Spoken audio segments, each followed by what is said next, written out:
много подаръци, музика и настроение.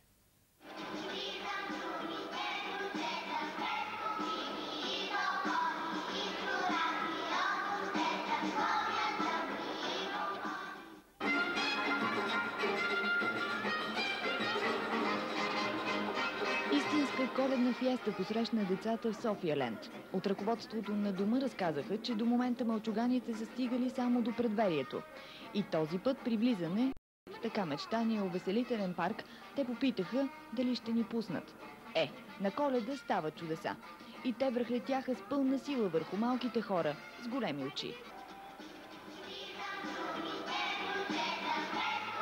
Децата намериха своите малки приятели сред останалите посетители. Танцуващият дядо Коледа, добрата Снежанка и веселите джуджета накараха всички да обещаят, че ще бъдат послушни.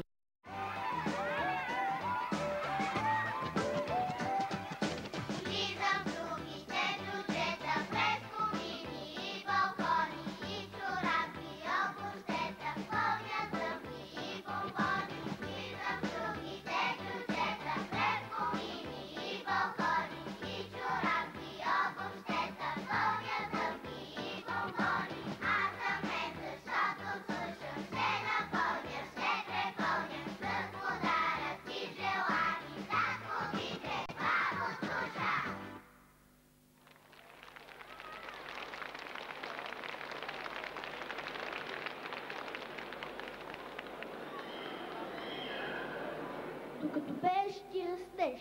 Затова е много важно да си сух, особено през зимата. Памперс поддържа хората да